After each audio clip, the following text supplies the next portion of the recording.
प्रिय छात्रों, class 10th के इस वीडियो में आप लोगों का स्वागत है। यह वीडियो क्लास 10th के मैथ का पाठ 1 अर्थात वास्तविक संख्या के बारे में है। इस वीडियो में आप लोगों का स्वागत है। इसकी अब पढ़ाई हम लोग शुरू करते हैं। बच्चों, सबसे पहले हम लोगों को यह मालूम होना चाहिए कि वास्तविक संख्या, मानी पाठ का नाम है वास्तविक संख्या, तो इस वास्तविक संख्या का मतलब क्या होता है। आइए हम लोग देखते हैं। तो सबसे पहले हम लोग होता है अंक। सबसे पहले होता है बच्चों अंक। आप लोग क्या कीजिएगा, मैं जो यह पढ़ा रहा हूँ इसके आधार पर आप लोग अपना सूत्र का कॉपी तैयार कीजिए, माने सूत्र बनाइए और सूत्र के बाद तब आप लोग मैथ बनाइए। अब मैथ में यह बात आप निश्चित रूप से जानते हैं कि जब तक सूत्र क्लियर नहीं होगा तब तक मैथ क्लियर नहीं होगा। आइए शुरू करते हैं। वास्तविक संख्या तक पहुंचने से पहले हम लोग को छोटी कक्षाओं में वो उसके बारे में हम लोग क्या क्या पढ़े हैं यह सब पढ़ना जरूरी है। तो सबसे पहले हम लोगों को पढ़ना जरूरी है अंक। अंक अंक को इंग्लिश में कहते हैं डिजिट। डिजिट कहते हैं। तो अंक क्या होते हैं बच्चों, तो जो हम लोग 0, 1, 2, 3, 4, 5, 6, 7, 8, 9, ये कुल मिला के 10 हैं। तो इस 10 को जो अंक लिखते हैं, जो 10 को जो हम लोग फोटो बनाते हैं, इसी फोटो को हम लोग अंक कहते हैं। क्योंकि इसका मतलब कुछ होता नहीं, यह केवल फोटो है, यह इंडिकेट करता है कि यह अंक है, को अंक कहते हैं। इनको हम लोग अंक कहते हैं। इसकी परिभाषा आप लोग अपने कॉपी में लिख लीजिएगा। अब जो बात आती है बच्चों कि अंक कितने होते हैं, तो यहाँ देखिए अंक 10 होते हैं। क्योंकि अंक 10 होते हैं इसलिए एक यहाँ, यह तो परिभाषा हो गया, एक यहाँ नोट लिख लीजिए कि गणित में इस्तेमाल की गई पद्धति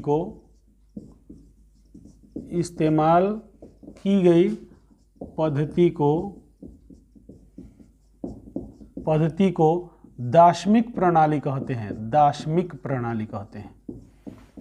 दार्शनिक प्रणाली कहते हैं। देखिए यहाँ पर चूंकि जो मैथ हम लोग बनाते हैं ना, वह 10 अंकों के इर्द गिर्द मैथ हमारा घूमता रहता है। इसलिए जो चूंकि 10 अंकों के इर्द गिर्द घूमता है, इसलिए इस प्रणाली को दार्शनिक प्रणाली कहते हैं, या अंग्रेजी में डेसिमल सिस्टम कहते हैं। Decimal system. डेसी का मतलब होता है 10, तो डेसिमल सिस्टम बन गया। अंग्रेजी में इसको डेसिमल सिस्टम कहते हैं। तो यह अंक के बारे में आपको जानकारी रखना है। आइए अब संख्या के बारे में हम लोग समझते हैं कि संख्या क्या होता है, क्योंकि संख्या से ही वास्तविक संख्या का जन्म हुआ है। संख्या क्या होता है बच्चों, संख्या को अंग्रेजी में हम लोग कहते हैं नंबर। ठीक है बच्चों।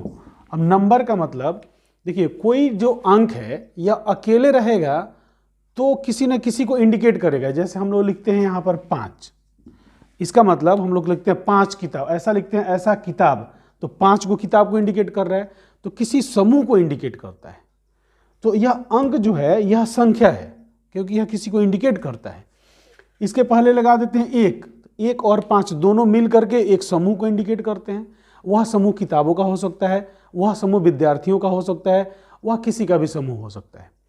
तो चूंकि यह समूह को इंडिकेट करता है, यह संकेत है, यह 1-5 संकेत है, यह इंडिकेट करता है किसी समूह को, वस्तुओं के समूह को, इसलिए यह संख्या है। तो संख्या क्या होता है बच्चों, अंक अकेले। यहां पर हम लोग परिभाषा लिख सकते हैं कि अंक अकेले या समूह में रहकर, अकेले या समूह में रहकर संख्या का निर्माण करते हैं। संख्या का निर्माण करते हैं। बात समझ में आ गया बच्चों कि अंक अकेले रहते हैं या समूह में रहते हैं तो संख्या का निर्माण करते हैं। कैसे, यहां लिख लीजिए, जैसे 8, जैसे 81, जैसे 59 इत्यादि। तो हम उम्मीद करते हैं बच्चों कि आपको अंक और संख्या समझ में आया। देखिए 8 जो है वह अंक भी है और संख्या भी है। 8 जो है वह अंक भी है और संख्या भी है। ऐसा नहीं 8 अंक है तो संख्या नहीं है, क्योंकि यह चूंकि 8 एक वस्तुओं के समूह को इंडिकेट करता है, इसलिए यह संख्या है। ठीक है बच्चों, तो यह अंक और संख्या फिर आगे आपको बताते हैं। हम लोगों ने यह देख लिया कि संख्या का निर्माण कैसे होता है। अब आते हैं हम लोग देखते हैं संख्या के प्रकार कितने होते हैं। तो एक आप लोग इस तरह टेबल बना लीजिएगा, सबसे ऊपर लिखिए संख्या। देखिए बच्चों, संख्या जो होते हैं ना वो दो प्रकार के होते हैं, दो प्रकार के। कौन कौन संख्या? वास्तविक संख्या, वास्तविक संख्या, और दूसरा होता है अवास्तविक संख्या, अवास्तविक संख्या।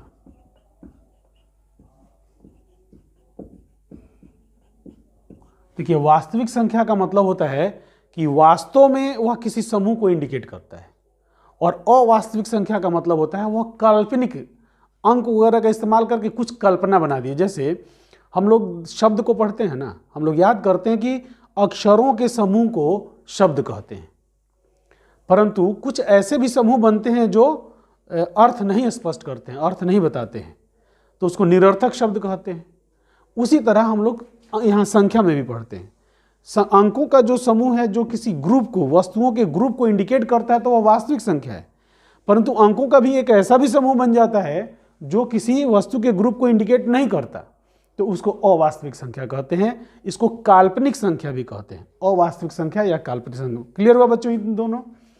अवास्तविक संख्या आगे दो प्रकार का होता है, परिमेय संख्या और दूसरा होता है अपरिमेय संख्या।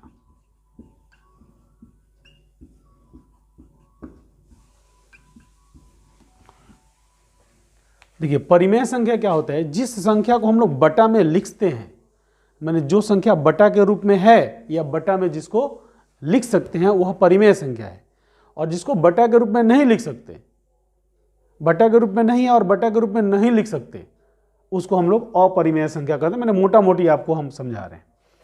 अब परिमेय संख्या के आगे प्रकार होते हैं। यह होता है प्राकृत संख्या,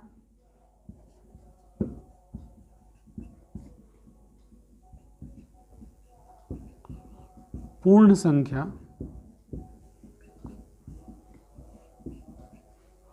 और पूर्णांक संख्या।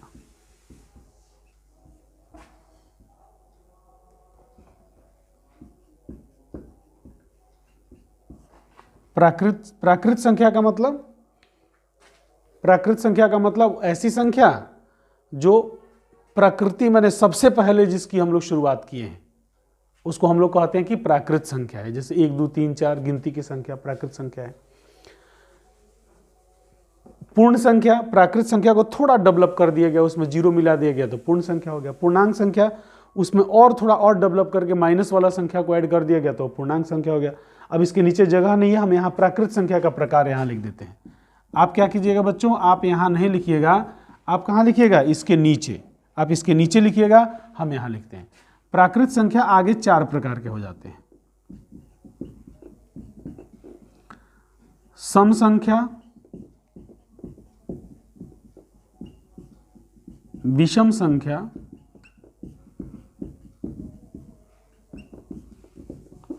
भाज्य संख्या और अभाज्य संख्या।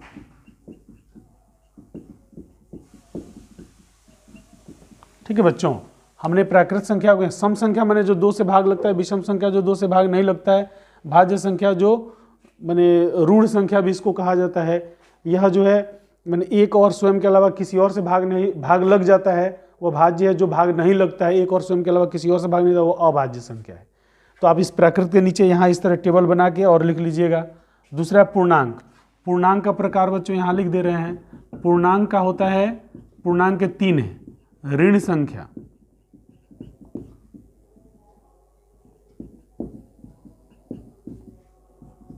शून्य और धन संख्या।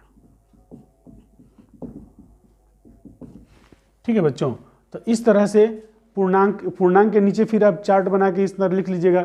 यह आप संख्या का एक चार्ट है, इसमें पूरे सभी संख्याओं को है और एक एक करके हम सभी संख्याओं को समझते हैं।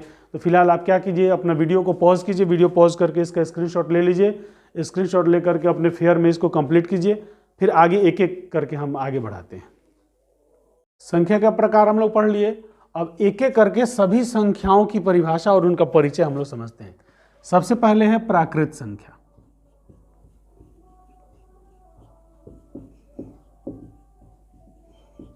प्राकृत संख्या को अंग्रेजी में कहते हैं नेचुरल नंबर।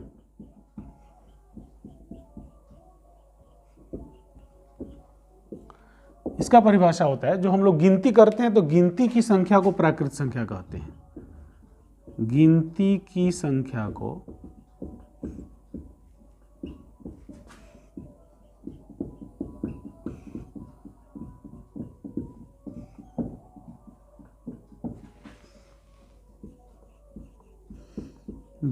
संख्या को प्राकृत संख्या कहते हैं। कैसे?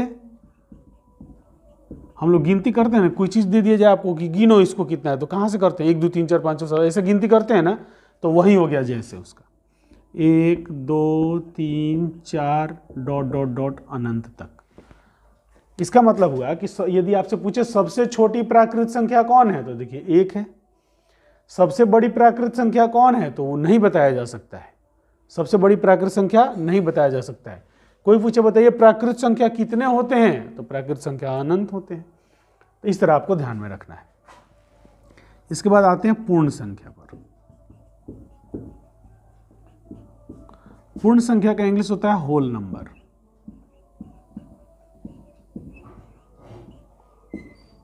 इसका परिभाषा होता है कि प्राकृत संख्या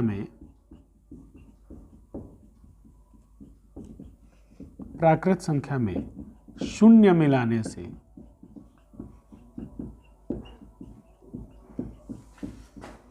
जो नया संख्या समूह बनता है, नया संख्याओं का समूह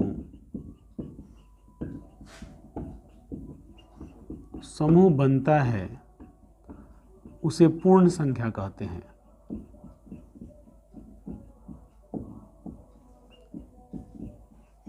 तो पूर्ण संख्या क्या हुआ बच्चों? प्राकृत संख्या माने प्राकृत माने गिनती की संख्या। गिनती की संख्या 1 2 3 4 होता है, उसमें हम लोग शून्य यदि मिला दें तो शून्य कहाँ मिलाएंगे? शून्य मिलाएंगे 0 1 2 3 डॉट डॉट डॉट अनंत तक। देखिए सबसे छोटी, तो यह हो गया प्राकृत संख्या, यहां से है, इसमें शून्य मिला दिए, तो सबसे छोटी पूर्ण संख्या कौन सी होती है? 0। सबसे बड़ी पूर्ण संख्या को हम बता ही नहीं सकते। पूर्ण संख्या की संख्या कितनी होती है? तो ये अनंत होते हैं। एक बात और देखिए, प्राकृत संख्या में 0 जोड़ दिए तो पूर्ण संख्या। इसका मतलब ऐसा हम लोग लिख सकते हैं कि पूर्ण संख्या बराबर 0 जोड़ प्राकृत संख्या। माने प्राकृत संख्या में हम लोगों ने 0 को जोड़ा तो पूर्ण संख्या। जोड़ना नहीं माने शामिल करना। जोड़ना मीन्स शामिल करना। प्राकृत संख्या में 0 को शामिल करने से पूर्ण संख्या बनता है। यह आप लोग अपने दिमाग में बात को रखिएगा। चलिए अब हम लोग आते हैं सम संख्या पर।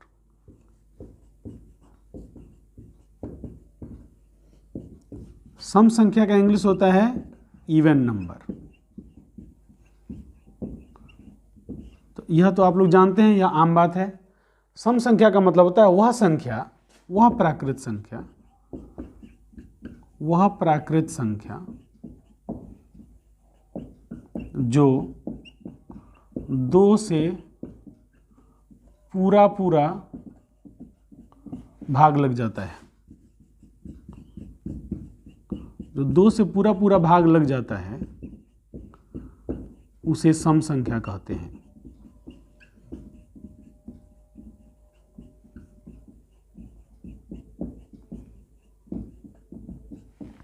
ठीक है बच्चों, तो वह प्राकृत संख्या जो 2 से पूरा भाग लग जाता है उसे सम संख्या कहते हैं। जैसे अब आप जानते हैं ना कौन कौन संख्या 2 से भाग लगता है?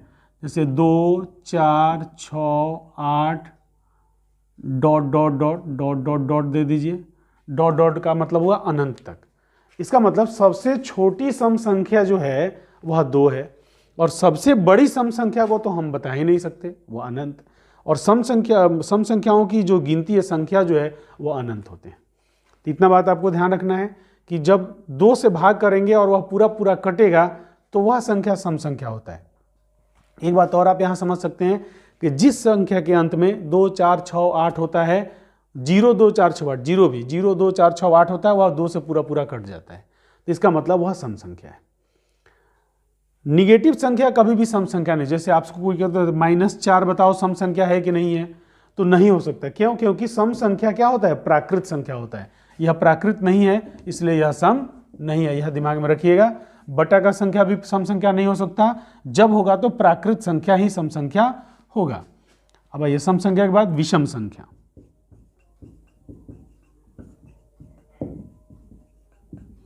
विषम संख्या क्या होता है बच्चों? इसको हम लोग अंग्रेजी में कहते हैं ऑड नंबर।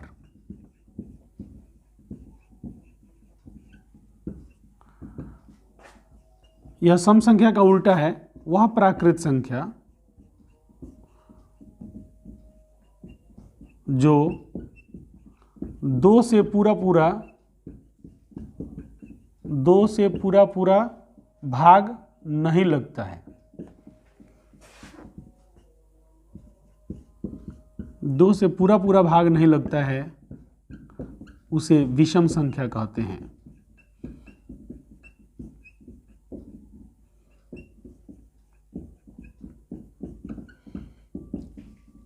अब जानते हैं ना कौन कौन भाग 2 से पूरा पूरा भाग नहीं लगता है? जैसे 1, 3, 5, 7, 9 ... अनंत तक। इसका मतलब हुआ कि सबसे छोटी विषम संख्या 1 होती है, और सबसे बड़ी विषम संख्या को तो बताया ही नहीं जा सकता, वो तो बहुत बड़ा हो सकता है। ऐसा हम क्यों कह रहे हैं कि नहीं बताया जा सकता? इसका मतलब समझते हैं। इसका मतलब यह हुआ कि आप कोई भी विषम संख्या लीजिए, उसका अगला विषम संख्या जरूर है, इसलिए हम यहाँ कहते हैं, हमेशा कहते हैं कि नहीं बताया जा सकता। तो आप लोग बच्चों बोर्ड भर गया है, इसका स्क्रीनशॉट ले लीजिए, स्क्रीनशॉट ले करके अपने फेयर में इसको शामिल कर लीजिए, फिर इसके आगे पढ़ाते हैं। अब हम लोग देखते हैं अभाज्य संख्या। तो अभाज्य संख्या,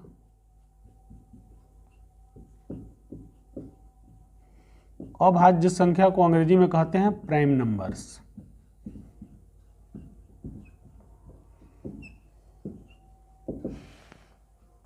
अभाज्य संख्या की परिभाषा होती है वह प्राकृत संख्या, यह भी प्राकृत है बच्चों, यह भी निगेटिव नहीं हो सकता, बटा नहीं हो सकता। वह प्राकृत संख्या जो एक तथा स्वयं के अलावा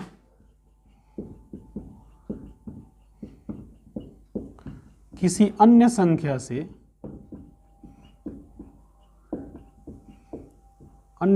से भाग नहीं लगता है,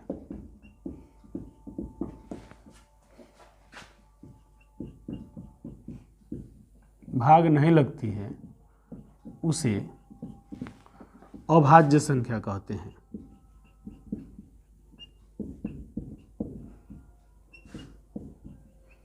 यहां देखेंगे बच्चों, अभाज्य संख्या का मतलब हुआ कि जो एक और स्वयं के अलावा किसी से भाग नहीं लगे। जैसे आप ले लीजिए 2 को 2 से भाग कर सकते हैं, 1 से भाग कर सकते हैं, किसी और से भाग नहीं कर सकते। 3, 5, 7, 11, 13, 17,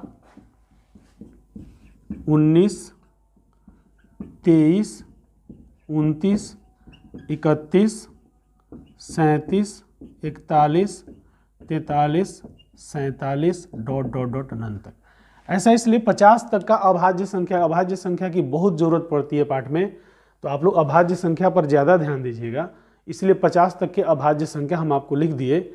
ऐसा नहीं कि यह इतना ही है, इसमें और भी ज़्यादा होते हैं। इसमें आपको ध्यान रखना है कि सबसे छोटी अभाज्य संख्या 2 होती है। तो 2 तो सम संख्या में भी ना सबसे छोटी थी, और यहाँ अभाज्य संख्या में भी 2 सबसे छोटी होती है। तो अब 2 जो है वह सम संख्या में भी सबसे छोटी है और अभाज्य संख्या में भी सबसे छोटी है। एक बात और यहाँ ध्यान रखेंगे कि जो अभाज्य संख्याएं जो होती हैं ना, उनके मात्र 2 ही गुणनखंड होते हैं। जैसे देखिए 5 के गुणनखंड माने किससे भाग कर सकते हैं? 1 और 5 से भाग कर सकते हैं। अब 19 को लीजिए, 19 के 2 ही गुणनखंड होंगे मात्र, 1 और 19, इसके अलावा दूसरा नहीं हो सकता। तो जो संख्या के 2 ही गुणनखंड होते हैं जिस संख्या के, उस संख्या को हम लोग अभाज्य संख्या कहते हैं। अब अगला संख्या है भाज्य संख्या। भाज्य संख्या को अंग्रेजी में कंपोजिट नंबर कहा जाता है, कंपोजिट नंबर।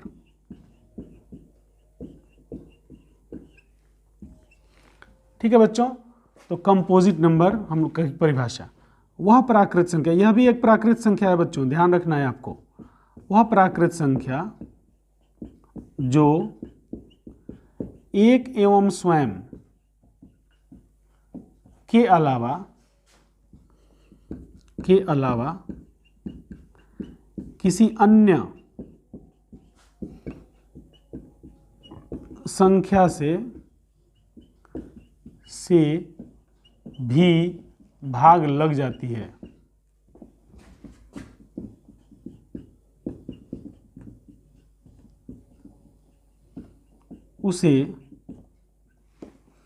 उसे भाज्य संख्या कहते हैं।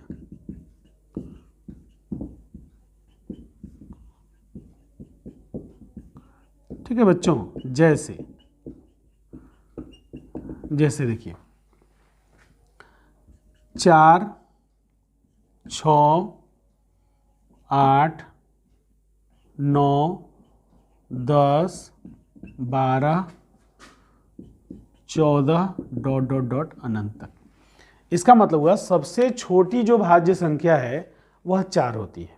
सबसे छोटी भाज्य संख्या 4 है, सबसे बड़ी भाज्य संख्या तो अनंत है। इसकी गिनती जो है वह अनंत होते हैं, बहुत सारा है। अब यहाँ पर यह देखना है कि जो भी भाज्य संख्या होता है उसका 2 से ज़्यादा गुणनखंड होता है। कैसे? जैसे 4 को हम किससे भाग कर सकते हैं? 1 से कर सकते हैं, 2 से कर सकते हैं, 4 से। इसका 3 गुणनखंड आ गया कि नहीं आ गया? 3 गुणनखंड आ गया तो यह भाज्य संख्या है। तो भाज्य संख्या के 2 से अधिक गुणनखंड होते हैं और अभाज्य संख्या के मात्र 2 ही गुणनखंड होते हैं। तो भाज्य हम लोग पढ़ लिए। अब हम लोग आते हैं बच्चों पूर्णांक संख्या पर।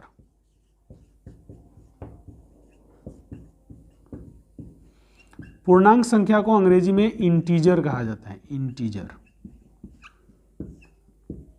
ठीक है, तो लिखेंगे धन संख्या, कॉमा ऋण संख्या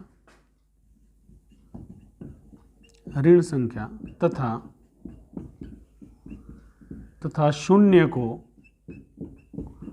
मिलाने से जो संख्या समूह बनता है, जो संख्याओं का समूह बनता है,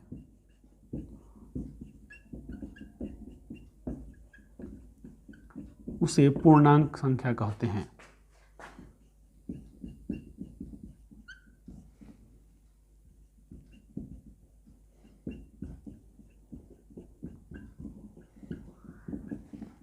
जैसे यहां जरा ध्यान दीजिएगा बच्चों, यह अनंत से शुरू होता है कि निगेटिव में भी, जैसे -1, -2, -3 से ... अनंत तक। ये अनंत से शुरू होता है, -3, -2, -1, 0, 1, 2, 3, 4 ... अनंत तक। यह इसमें छोटी संख्या भी नहीं बता सकते पूर्णांक में, क्योंकि यह अनंत से शुरू होकर के आता है और फिर अनंत तक चला जाता है। तो इस संख्याओं की जो है यह बहुत विस्तृत इसका ग्रुप है। तो निगेटिव में भी अनंत, या अनंत से शुरू होकर अनंत तक जाता है, तो इसको कहेंगे अनंत ... -3, -2, -1, 0, 1, 2, 3, 4 ... अनंत तक। तो आप लोग बच्चों अपने वीडियो को यहाँ पॉज कर लीजिए, इसका स्क्रीनशॉट ले लीजिए और अपने फेयर में इसको शामिल कर लीजिए। पूर्णांक में एक बात आपको ध्यान रखना है बच्चों, यहाँ नोट करके लिख लीजिए, नोट। पूर्णांकों की क्रमबद्धता संख्या रेखा पर दिखाई जाती है। संख्या रेखा पर दिखाई जाती है। संख्या रेखा पर दिखाई जाती है, इसका मतलब क्या हुआ? संख्या रेखा ऐसा बनाते हैं ना हम लोग जी, इस तरह।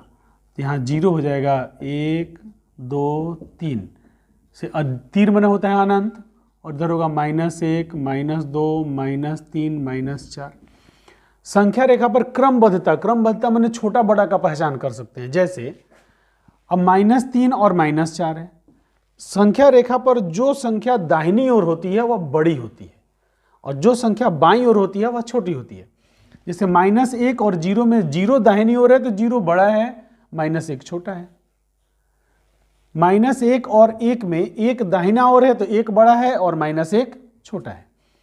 तो इसको संख्या रेखा पर दिखाने का मतलब यह होता है कि संख्या रेखा पर जो बाईं ओर होता है संख्या वह छोटा है और जो दाहिनी ओर होता है वह बड़ा है। यह याद रखिएगा कि पूर्णांक में संख्या रेखा यदि आपको याद है तो पूर्णांक का पूरा कॉन्सेप्ट आपका ऐसे ही क्लियर माना जाएगा, और संख्या रेखा पर यदि आप संख्या को नहीं समझ पाते हैं तो फिर आपका पूर्णांक अभी अधूरा है।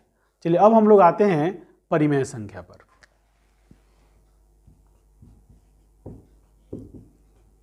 परिमेय संख्या, इसको कहा जाता है रेशनल नंबर।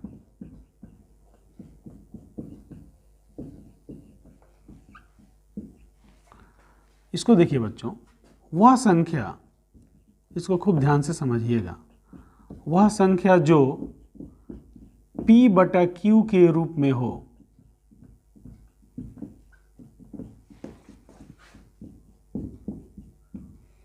या P/Q के रूप में लिखा जा सके।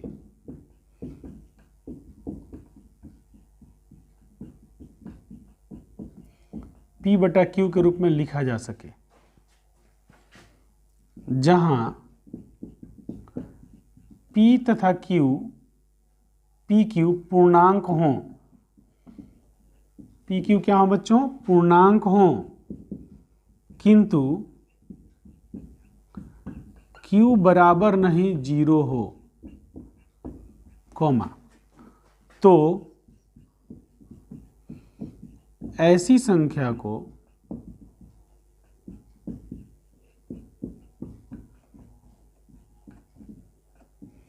परिमेय संख्या कहते हैं।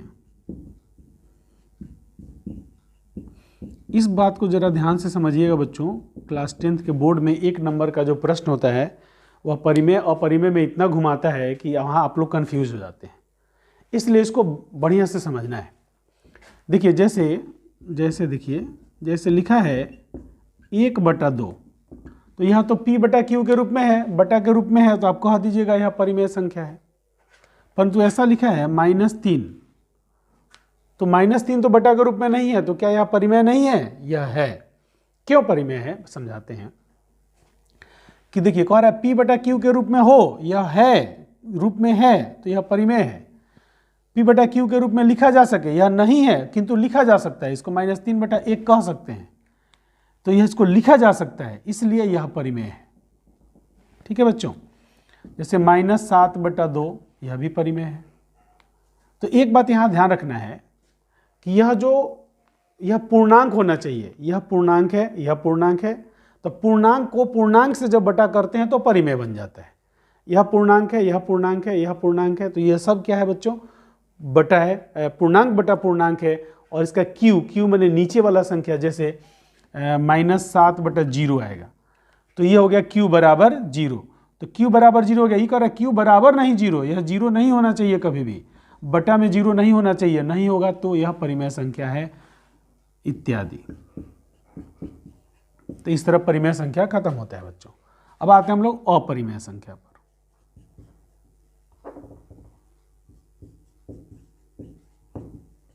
अपरिमेय संख्या, अपरिमेय संख्या को अंग्रेजी में इर्रेशनल नंबर कहते हैं, इर्रेशनल नंबर।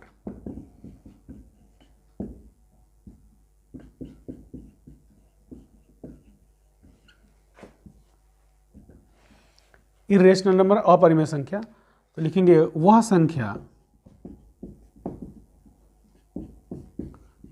जिसे P/Q के रूप में नहीं लिखा जा सकता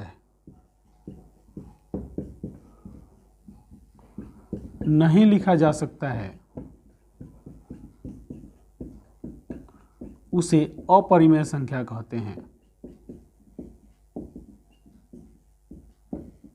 उसे अपरिमेय संख्या कहते हैं। जैसे √2। यहां एक बात आपको ध्यान रखना है बच्चों, 2 + √3 इत्यादि। एक बात ध्यान रखना है कि अपरिमेय संख्याएं जो है ना वह 3 किस्म की होती हैं। 3 किस्म की अपरिमेय से, यहाँ नोट लिख करके लिख लीजिएगा नोट। एक तो पाई जो है वह अपरिमेय संख्या है। दूसरा अशांत अनावर्ती, आप पढ़े होंगे 9th क्लास में अशांत अनावर्ती। अशांत अनावर्ती जो संख्याएं होती हैं वह अपरिमेय संख्या होती है। तो यहाँ पर आप नोट बना करके नीचे लिख लीजिएगा, यहाँ बोर्ड में जगह नहीं है तो हम बगल में लिख दिए हैं, आप नीचे नोट बना के लिखिएगा। पाई और अशांत अनावर्ती भी अपरिमेय संख्याएं होती हैं। तो फिर आपका बोर्ड भर गया बच्चों। इस वीडियो को पॉज कर लीजिए, स्क्रीनशॉट ले लीजिए और इसको अपने फेयर में शामिल कर लीजिए। तो अपरिमेय संख्या समझ गए कि रूट वाली वह संख्या जो रूट से बाहर हम लोग नहीं निकाल सकते हैं वह सभी अपरिमेय संख्याएं होती हैं। अपरिमेय संख्या 3 तरह से हम लोग लिखते हैं। एक रूट की संख्या जो रूट से बाहर नहीं निकल सकता, जैसे √2 जो है वह अपरिमेय है, किंतु √4 परिमेय है। क्यों परिमेय है? √4 में से 2 को बाहर निकाल सकते हैं, तो यह हो गया परिमेय। देखिए यह भी रूट की संख्या है पर यह परिमेय है, यह रूट की संख्या है पर अपरिमेय है। यह बात आपको दिमाग में रखना है कि अपरिमेय संख्या को, रूट वाली वह संख्या जो रूट में से नहीं निकलेगी वह अपरिमेय है, और रूट वाली वह संख्या जो रूट में से निकल जाएगी वह परिमेय है। बिल्कुल क्लियर है। दूसरी पाई जो होती है, पाई वह अपरिमेय संख्या होती है। और तीसरा तरीका होता है अशांत अनावर्ती, मैंने दशमलव के बाद संख्या आते आते रहते हैं और दोहराए भी नहीं जाते हैं, उसको अशांत अनावर्ती। तो ऐसी संख्याएं अपरिमेय संख्या होती है। तो अपरिमेय संख्या पर बहुत क्वेश्चन पूछता है, इसको क्लियर रखिएगा। अब आइए वास्तविक संख्या। देखिए इतना पढ़ने के बाद तब वास्तविक संख्या की बारी आती है बच्चों। तो इतना पढ़ने के बाद यदि इतनी सारी बातें आपको नहीं मालूम है तो वास्तविक संख्या का कॉन्सेप्ट क्लियर होना बड़ी मुश्किल है। इसलिए हमारा काम है कि एकदम शुरू से शुरू करके आपके क्लास तक पहुंचाना। आइए वास्तविक संख्या की परिभाषा बनाते हैं। परिमेय संख्या, परिमेय संख्याएं तथा अपरिमेय संख्याएं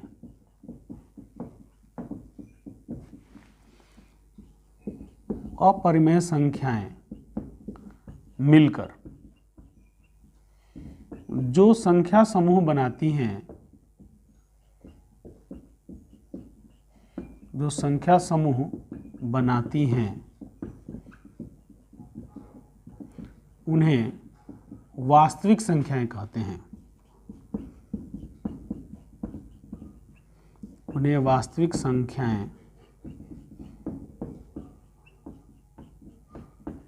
उन्हें वास्तविक संख्याएं कहते हैं। जैसे देखिए √2 जो है वह अपरिमेय है किंतु यह वास्तविक है। -5 जो है वह अपरिमेय है, यह परिमेय है किंतु वास्तविक है, इत्यादि। तो परिमेय और अपरिमेय दोनों मिलकर वास्तविक संख्या का निर्माण करते हैं। तो यहां लिख सकते हैं कि वास्तविक संख्या बराबर परिमेय प्लस अपरिमेय। माने परिमेय और अपरिमेय को मिलाने से जो संख्या समूह बनता है उसी को वास्तविक संख्या कहते हैं। अब बारी आती है बच्चों अवास्तविक संख्या। अवास्तविक संख्या, तो अवास्तविक संख्या क्या होता है बच्चों? Imaginary number.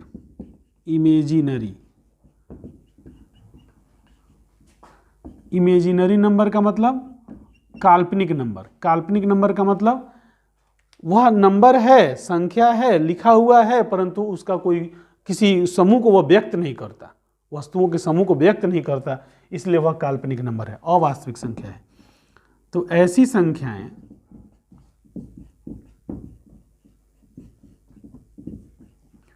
जो कल्पना के आधार पर आधार पर बनाई गई हैं,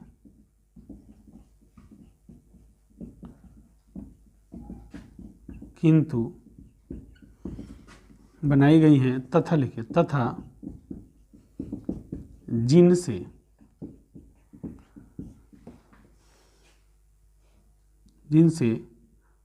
वस्तुओं के किसी समूह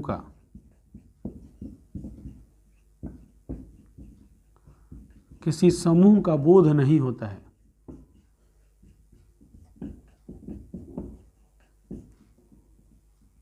समूह का बोध नहीं होता है।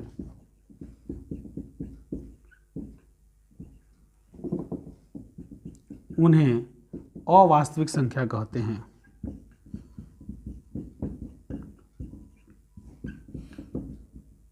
आगे की क्लास में आप पढ़िएगा तो बहुत सारी अवास्तविक संख्याएं मिलती हैं, जैसे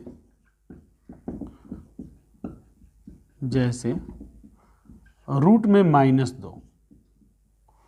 रूट में -2 का मतलब देखिए यह लग रहा है कि 2 अंक है, इसके ऊपर रूट लगा है, माइनस लगा, ये सब है। इसी प्रकार से हम लोग संख्याओं को बनाते हैं, परंतु रूट -2 का कोई अर्थ नहीं निकलता है। इसलिए यह जो है यह अवास्तविक संख्या है। ठीक है बच्चों, तो इस तरह हम लोग संख्या का प्रकार पढ़े और जो पिछली कक्षाओं में आपको समझना था, अब इसके बाद से हम आपका पाठ शुरू करते हैं जो 10th क्लास में हमको पढ़ना है। आइए बच्चों, अब क्लास 10th का बुक स्टार्ट करते हैं। अभी तक हम लोग जो छोटी कक्षाओं में जो सूत्र हम लोग को पढ़ना था वह सब पढ़े थे। आप लोग अपना किताब अपने सामने खोल सकते हैं और उसमें लिखा हुआ है पेज नंबर 4 पर आइए, वहाँ लिखा है यूक्लिड विभाजन प्रमेयिका। क्लास 10th के अंदर वास्तविक संख्या में सबसे पहले आपको यही पढ़ना है, यूक्लिड विभाजन प्रमेयिका। इसका प्रमेयिका कहता है कि 2 धनात्मक पूर्णांक a और b दिए रहने पर ऐसी अद्वितीय पूर्ण संख्याएं q और r विद्यमान हैं कि a बराबर bq प्लस r, जहां 0 छोटा है बराबर है r से और r छोटा है b से। ठीक है बच्चों, तो यह आपको सबसे पहले अपने सूत्र की कॉपी में लिख लेना है। सबसे पहले ऊपर आप हेडिंग डाल दीजिएगा यूक्लिड विभाजन प्रमेयिका। यूक्लिड विभाजन प्रमेयिका, इसको हम समझाते हैं यह कहना क्या चाहता है। ठीक है बच्चों, तो सबसे पहले इसका परिभाषा आप लिख लीजिए। इसका परिभाषा क्या है बच्चों कि 2 धनात्मक पूर्णांक a और b दिए रहने पर, इसका मतलब क्या है, यह कहना चाहता है कि यह जो नियम है यह धनात्मक पर ही लागू होगा। 2 धनात्मक पूर्णांक पर लागू होगा। a और b दिए रहने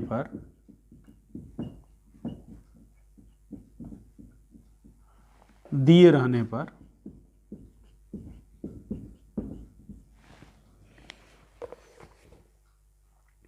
ऐसी अद्वितीय पूर्ण संख्याएं q और r विद्यमान हैं। दिए रहने पर ऐसी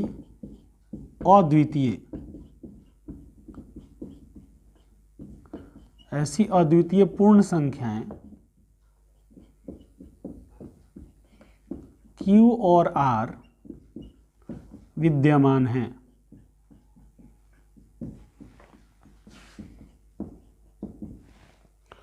ठीक है बच्चों, q और r विद्यमान हैं कि a बराबर bq प्लस r, विद्यमान है कि a बराबर bq प्लस r, कॉमा जहां 0 छोटा बराबर r छोटा b है। देखिए पहले यह सूत्र समझ लीजिए। यह परिभाषा क्या कहता है, कह रहा है कि 2 धनात्मक पूर्णांक a और b मैंने धनात्मक पूर्णांक है, निगेटिव नहीं है, दिए रहने पर ऐसी 2 पूर्ण संख्याएं प्राप्त होंगी q और r, जहां a बराबर bq प्लस r, 0 छोटा बराबर r और r छोटा b है। इसका मतलब होता है बच्चों कि यह जो सूत्र दिया है a बराबर bq प्लस r, हम लोग छोटी कक्षा में एक विभाजन एल्गोरिथम पढ़े थे। विभाजन एल्गोरिथम,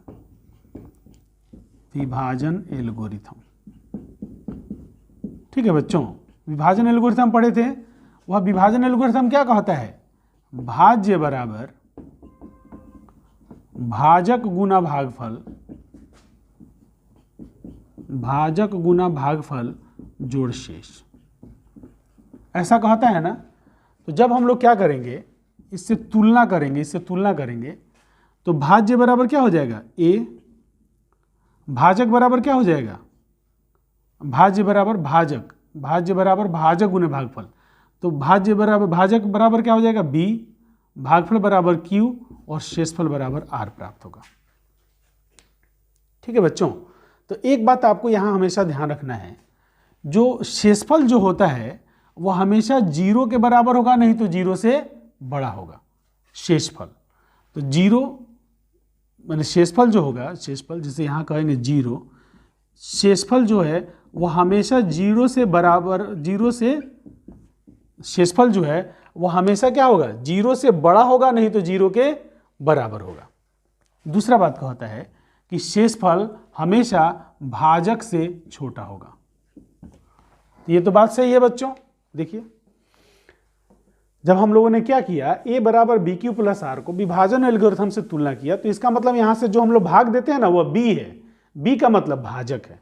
कैसे जी, देखिए यहां पर भाजक को हम लोग क्या लिखते हैं, हमेशा भाग में यहां लिखते हैं, भाज्य को हम लोग भाग में यहां लिखते हैं और भागफल को यहां लिखते हैं। ठीक है बच्चों, और शेषफल को हम लोग कहां लिखते हैं, हमेशा नीचे लिखते हैं। तो जब हम लोग इससे विभाजन एल्गोरिथम से तुलना करेंगे तो देखिए यहाँ भाजक की जगह पर b आ जाएगा, भाज्य की जगह पर a आ जाएगा, भागफल की जगह पर q आएगा और r की जगह पर शेष आएगा। ठीक है ना, एक भाग करके हम लोग देखते हैं। और हम लोग जानते हैं ना कि भाज्य यह इन दोनों को गुना करके यह जोड़ेंगे तो यह प्राप्त होगा। कैसे, आइए समझते हैं। जैसे हम लोगों ने 9 में 2 से भाग दिया तो 2 चौका 8, 1 बच गया। तो इसका मतलब 2 को यदि हम 4 से गुना करें, 2 को 4 से, भाजक को भागफल से गुना करें और इसमें शेषफल को जोड़ दें तो यह जो भाज्य है वह प्राप्त होगा। 2 चौका 8, 1 9 प्राप्त हो गया जी। तो यही बात ना कह रहा है कि भाजक गुने भागफल जोड़ शेष, भाजक गुने भागफल जोड़ शेष। अब एक बात बताइए, कह रहा है कि 0 छोटा होगा और बराबर होगा शेषफल से और शेषफल छोटा होगा भाजक से। हम लोग भाग कर रहे हैं और शेषफल 2 से बड़ा आएगा चाहे 2 आएगा, 2 आएगा, 2 से बड़ा आएगा तो भाग और आगे बढ़ेगा कि नहीं बढ़ेगा। आप भी जानते हैं कि भाग आगे बढ़ जाएगा। इसलिए यह जो शेषफल होता है वह हमेशा इससे छोटा होता है। कहां तक छोटा हो सकता है, 0 तक। देखिए कह रहा है 0 तक, 0 के बराबर हो सकता है, 0 से छोटा नहीं होगा, फिर 0 होगा, नहीं तो 0 से बड़ा होगा। ठीक है, और हमेशा इससे छोटा होगा। यही बात यहां कह रहा है। जो भाग देते देते हम लोग क्लास 10 तक आ गए हैं, इसी बात को यहां पर वह समझाने का कोशिश कर रहा है। इसी को कहा जाता है यूक्लिड विभाजन प्रमेय का। तो आप लोग स्क्रीनशॉट लेकर के और इसको अपने फेयर में इतना बात लिख लीजिए कि इससे संबंधित कोई बात यदि बोर्ड में पूछा जाता है तो आप उसका जवाब देने में सक्षम रहेंगे। अब हम लोग प्रश्न पर आते हैं। अब हम लोग प्रश्न बनाते हैं बच्चों। उदाहरण 1 पर हम लोग आ रहे हैं। उदाहरण 1 पाठ 1, अंग्रेजी में लिख लीजिए इसको, एक्सरसाइज नंबर 1। देखिए उदाहरण 1 में कहता है कि 4052 और 12576 का HCF यूक्लिड विभाजन एल्गोरिथम का प्रयोग करके ज्ञात कीजिए। देखिए बच्चों, यूक्लिड विभाजन प्रमेय का जो है, यूक्लिड विभाजन एल्गोरिथम जो है, वह मौसा निकालने की एक विधि आपसे 1 नंबरिया में पूछता है कि यूक्लिड विभाजन प्रमेय का क्या निकालने की विधि है, तो यह मौसा निकालने की विधि है। आपसे कह रहा है 4052 और 12576 का मौसा निकालिए। तो हम लोग सबसे पहले रफ करेंगे। इधर हमेशा हम लोग क्या करते हैं, पेज में दाहिने तरफ रफ करते हैं, तो यहाँ पर हम लोग लिख लेंगे रफ में जिसका मौसा निकालने के लिए कह रहा है 4052 है, 4052 का मौसा निकालना है 12576 से, तो 12576 से। तो देखिए बच्चों, अब क्या करेंगे, हम लोग इसको भाग देंगे, क्योंकि यूक्लिड विभाजन प्रमेय का माने भाग विधि से मौसा निकाला, पर लिखने का तरीका अलग है। ठीक है ना, तो ये हम लोग रफ करते हैं। तो रफ में देखिए 4 तियां 12 से कटेगा, तो यहां से 3 से भाग करेंगे। 3 दूनी 6, 3 पचे 15 के 5 हाथ में 1, 3 चौका 12, 12156 माइनस कीजिए। 6 में से 6 गया 0, 7 में से 5 गया 2, 5 में से 1 गया 4। अब 420 आ गया जी, 420 से 4052 में भाग किया जाएगा। जब 420 से 4052 में भाग करेंगे तो कितना मरतबे जाएगा, 4 9 36 और 9 दूना 18, ठीक है 9 मरतबे जाएगा। 9 0 0, 9 दूनी 18 के 8 हाथ में 1, 9 चौका 36 1 37, 2 15 में से 8 गया 7, 15 में से 8 गया 7, यहाँ बचा 9 में से 7 गया 2, 272 बचा। ठीक है बच्चों, अब क्या करेंगे, 272 में से 420 में भाग करेंगे तो 2 दूना 4 ज़्यादा हो जाएगा तो 1 मरतबे जाएगा, तो 272। 10 में से 2 गया 8, 1 बचा, 11 में से 7 गया 4 और 3 में से 2 गया 1, 148 से 272 में भाग करेंगे। तो भाग करेंगे तो 2 मरतबे जाएगा तो 296 हो जाएगा, तो हम लोग 1 मरतबे यहाँ भाग करेंगे। 148, तो 12 में से 8 गया 4 और 6 में से 4 गया 2, 124 आया। अब फिर इस भाग को हम यहाँ ले आते हैं, आप अपने कॉपी में लगातार नीचे कीजिएगा, हम यहाँ ले आते हैं। अब 124 से भाग करेंगे 148 में, तो 1 मरतबे जाएगा। 8 में से 4 गया 4, 4 में से 2 गया 2। अब 24 से 124 में भाग करेंगे तो 20 25 100 मैंने 5 मरतबे जाएगा। 4 25 20 के 0 हाथ में 2, मैंने 5 चौका 20 के 0 हाथ में 2, 5 दूनी 10 और 2 12, 120, 4 आएगा तो 24, 4 छक 24, ही कट गया। ठीक है बच्चों, तो इस तरह से हम लोग रफ कर लेंगे, और जहाँ रफ करते हैं तो इस तरह हम लोग घेर देते हैं, या आदत बना लीजिए, और इसको एक तरह से इस तरह काट देते हैं। यह हो गया आपका रफ। अब हम लोग आते हैं फेयर में, लिखेंगे कि 4052 और 12576 लिखेंगे। यहाँ 12576 बड़ा है 4052 से। ठीक है जी, लिखेंगे यूक्लिड विभाजन प्रमेयिका से। यूक्लिड फेयर कर रहे हैं, वह जो किए थे वह रफ था। यूक्लिड विभाजन प्रमेयिका से, यूक्लिड विभाजन प्रमेयिका से क्या होता है, ए बराबर बी क्यू प्लस आर। तो हम लोगों ने सबसे पहले यहाँ भाग दिया, तो यह हो गया 12576 बराबर 4052 गुना 3 जोड़ 420 होगा ना, तो यही बात यहाँ लिख देंगे। 12576 बराबर 4052 गुना 3 जोड़ 420 यहाँ लिख दिया। तो ये पहला बार जो हम भाग किए यह लाइन कंप्लीट हो गया। अब फिर इस लाइन में आएंगे। इस लाइन में क्या होगा बच्चों, 4052 बराबर 420 गुने 9 जोड़ 272, तो यही बात यहाँ लिखेंगे। 4052 बराबर 420 गुना 9 जोड़ 272। ठीक है बच्चों, तो यह हो गया, दूसरा लाइन हो गया। अब तीसरा लाइन में 420 बराबर 272 गुना 1 जोड़ 148, तो यहाँ लिखेंगे 420 बराबर 272 गुना 1 जोड़ 148 लिखेंगे। यह लाइन भी हो गया जी। अब इस लाइन में 272 बराबर 148 गुना 1 जोड़ 124, तो यही बात लिखेंगे। 272 बराबर 148 गुना 1 जोड़ 124, तो यह लाइन हो गया। अब इस लाइन पर आएंगे। यहाँ बनता है 148 बराबर 124 गुना 1 जोड़ 24। अब यहाँ बनता है 124 बराबर 24 गुने 5 जोड़ 4। फिर यहाँ बनता है 24 बराबर 4 गुना 6 जोड़ 0। जब तक 0 नहीं आता है यह प्रक्रिया चलती रहती है। अब देखिए यहाँ 0 आ गया तो लिखेंगे अब 0 प्राप्त हो गया, 0 प्राप्त हो गया। शेषफल में 0 प्राप्त हो गया ना। जब 0 प्राप्त हो गया तब लिखेंगे अतः, अब यहाँ लिख देते हैं बच्चों, इसके नीचे आप लिखिएगा, हम यहाँ लिख देते हैं अतः HCF ऑफ 4052 12576 बराबर कितना 4, क्योंकि किससे भाग किए तो शून्य आया 4 से। यहाँ भी देखिए यह HCF है, 4 से भाग किए तो शून्य आया तो HCF बराबर 4। आंसर यह हो गया बच्चों, आपको यूक्लिड भाजन प्रमेयिका से HCF हमने ज्ञात किया। यह इसका हमने रफ किया। आप इसका स्क्रीनशॉट ले लीजिए और अपने फेयर में देख लीजिएगा, कहीं भी आप गलती नहीं करें। ठीक है बच्चों, तो इस तरह से हम लोग उदाहरण 1 को समझे।